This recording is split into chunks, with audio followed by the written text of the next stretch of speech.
महाकुंभ सनातन धर्म के विराट परंपरा से जुड़ा हुआ अमर्यादित टिप्पणी किसी भी हाल में बर्दाश्त नहीं। शंकराचार्य नरेंद्रानंद सरस्वती।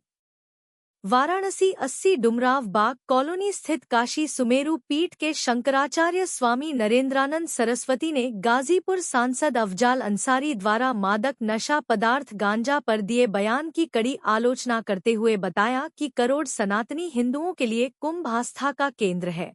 इसे नशे से जोड़ना ठीक नहीं है। महाकुंभ का आयोजन सनातन पर्व है और यह सनातन धर्म के विराट परंपरा से जुड़ा हुआ है, जिसके बारे में अमर्यादित टिप्पणी को किसी भी हाल में बर्दाश्त नहीं किया जाएगा। जो तस्कर है उन्हें तस्करी का ही काम दिखता है, वह गांजा की सप्लाई करते होंगे तभी इनको पता होगा कि गांजा कहाँ और कितना खपता है। जांच होना चाहिए समय समय पर, और कोई अगर मिलावटखोरी का काम करता है, भारत काशी ही नहीं पूरे देश में कहीं भी जो मंदिरों की शुचिता पवित्रता या प्रसाद में गलत करता है तो उनके लिए विधान भी होना चाहिए, दंड भी होना चाहिए और सख्त से सख्त सजा भी मिलना चाहिए।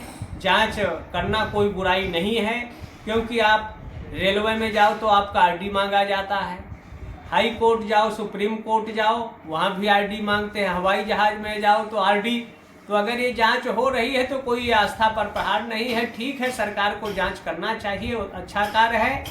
और हर व्यक्ति को अपनी पहचान, आप लोग जैसे अपना पहचान पत्र लटकाए हैं, तो जो योगी सरकार के कुछ निर्णय हैं जनता के हित में है, समाज के हित में है। कोई ऐसा जमीन का टुकड़ा नहीं है जिसमें हर व्यक्ति का नाम ना हो, जो जिसके अंडर में काबिज है या सरकार के अंडर में काबिज है। तो अगर व्यक्ति की पहचान आदि की बात आती है, जांच की बात आती है, तो उसमें आपत्ति नहीं होना चाहिए, सहयोग करना चाहिए और जांच होना चाहिए। अपराध सिद्ध हो जाए तो उनको दंड मिलना चाहिए। कर ले तो अस्थि तक का पाप दूर हो जाता है, शरीर की शुद्धि हो जाती है। ये करना चाहिए व्यक्ति को। और उपवास करें, 1 दिन का उपवास है, 3 दिन है, 5 दिन है। और मनु महाराज या याज्ञवल्क्य की दृष्टि से जो अभक्ष भक्षण करते हैं उनको कृच्छ चंद्रायण करना चाहिए, तो उनके शरीर की शुद्धि और पवित्रता हो जाए। महाराज जी, गाजीपुर के सांसद अफजल अंसारी ने एक बहुत ही विवादास्पद बयान दिया है, जिससे कि तमाम साधु संत समाज में एक विरोध है।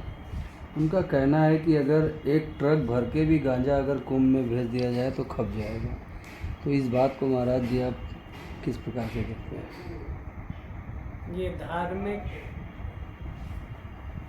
स्वतंत्रता के नाम पर लोगों को ठेस पहुंचाने वाला बयान है, विवादित बयान है, गलत बयान है। कुंभ आस्था, श्रद्धा, भक्ति का केंद्र रहा है। पूरे दुनिया के लोग गंगा स्नान करने के लिए आते हैं, आध्यात्मिक पराचेतना ईश्वरी सत्ता को समझने के लिए आते हैं, मन के टेंशन को दूर करने के लिए आते हैं, ना कि वो नशा के लिए आते हैं।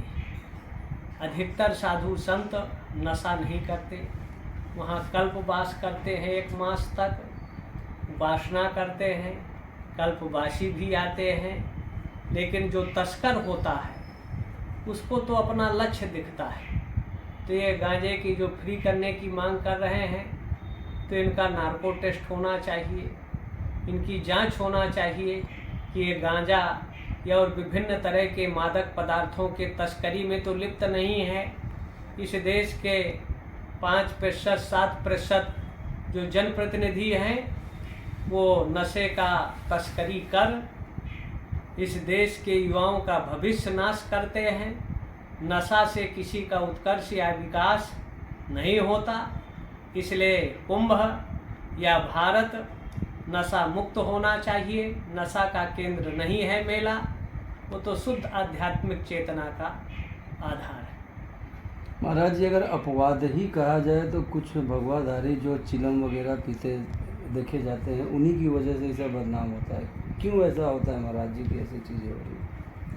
अब अभी पकड़ाए हैं उत्तराखंड में भगवा कपड़ा पहने हैं, तिलक लगाए हैं, और जब उनको काफ़ी शक्ति का पेश आया गया तो सब मुसलमान थे जो गांजा पी रहे थे, भीख मांग रहे थे, और उनके मोबाइल में ऐसे ऐसे अश्लील वीडियो आए हैं कि वो कपड़ा बेचने के नाम पर, कहीं भीख मांगने के नाम पर रेकी करते हैं और बाद में किडनैपिंग करते हैं। तो 1% कह सकते हैं होंगे, लेकिन 90-95% साधु संत नशा नहीं करते हैं, वो भक्ति का नशा का करते हैं।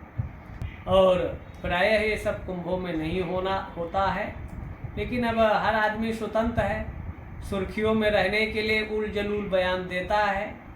तो अगर जांच कराई जाए, इनका नार्को टेस्ट कराया जाए, ये सब इस बिजनेस में कहीं लिप्त हैं, तो जो नशा के सौदागर हैं उनकी संपत्ति जब्त होना चाहिए, आजीवन कारावास होना चाहिए।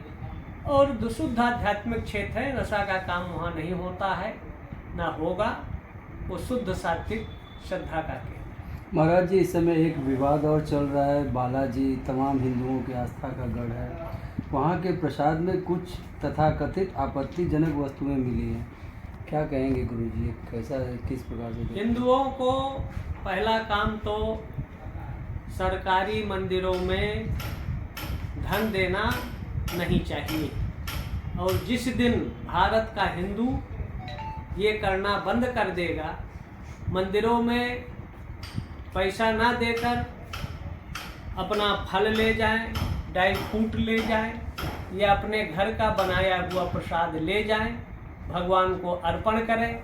जिस दिन ये सनातनी हिंदू इतना करने लगेंगे, और मंदिरों का जो ट्रस्ट है, 4.5 लाख मंदिरों से ज़्यादा सरकारीकरण हो गया है, और लेकिन संवैधानिक पदों पर रहने वाले उनके पदाधिकारी हो जाते हैं, ये सबसे बड़ी विडंबना है। जितने मंदिर हैं सनातन धर्म के, उनके पदाधिकारी या ट्रस्ट केवल सनातन धर्म के ही लोग होना चाहिए। 350 रुपये किलो कहीं घी नहीं मिलता है, और ये जो मिलावटखोरी है ये बहुत बड़ा जुर्म है, अपराध है। लेकिन जो बिजनेस करते हैं उनको तो पैसे से मतलब है। अर्थ और काम ये अशांति का सबसे बड़ा कारण है। जितने हाई फाई मंदिर हैं या समृद्ध मंदिर हैं सनातनियों के, सरकार ने लिया है तो उनका गौशाला होना चाहिए, पाठशाला होना चाहिए, चिकित्सालय होना चाहिए। हाँ, और सार्वजनिक प्रसाद के रूप में आज घी के नाम का उपयोग प्राय सनातनी हिंदुओं को नहीं करना चाहिए, क्योंकि 80% 70% घी, हाँ, ये तिरुपति का नहीं है, पूरे देश में मिलावट का जहर। सरसों के तेल के नाम पर भी आज से 10-12 साल पहले गोरखपुर में 5 लाख लीटर पकड़ाया था, जो जांच में जला हुआ मोबिल आदि जो समाज के लिए, मनुष्य के लिए विष है। तो तिरुपति हो चाहे विश्वनाथ चाहे अयोध्या, कम से कम इनकी एक गौशाला हो, 10, 20, 25, 50 हज़ार उसमें अच्छी भारतीय नस्ल की गाय रहे, उसके दूध से, उसके घी से, छाछ से भक्तों का उपयोग हो, भगवान को नैवेद्य लगे। तो अत्यंत सनातन धर्म को बदनाम करने का, धर्म भ्रष्ट करने का ये बहुत बड़ा षड्यंत्र और कुचक्र है। उसमें कई पदाधिकारी ईसाई थे। लगभग आज से 24-25 साल पहले जब माननीय अशोक सिंघल जी थे, टेस्ट में ईसाइयों को भरा जा रहा था, तो हम लोग ने विरोध किया था कि इसके पदाधिकारी सिर्फ हिंदू होना चाहिए। लेकिन तिरुपति के जो आंध्रा या तेलंगाना अब है, वहाँ की सरकार ने नहीं माना, ईसाइयों को उसका पदाधिकारी बनाया, ईसाइयों को वहाँ जमीन भी दिया। तो दूसरे धर्म वाले तो हिंदुओं को भ्रष्ट करने का कुचक्र रचते हैं। बहुत बड़ा जुर्म है, बहुत बड़ा ये अपराध है, और करोड़ों लोगों की आस्था पर प्रहाराघात है, कुठार है।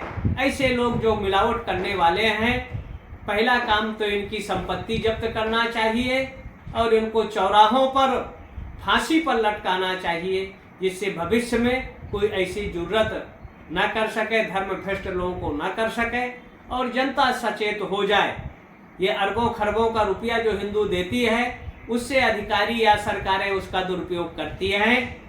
ये सबसे बड़ा कारण है। अगर जिस दिन हिंदू जनता मंदिरों में रुपया देना बंद कर देगी, उसी दिन ये सब मिलावटखोरी और बहुत तरह के जो काले धंधे हैं इसका समापन हो जाएगा, जो देश हित राष्ट्र हित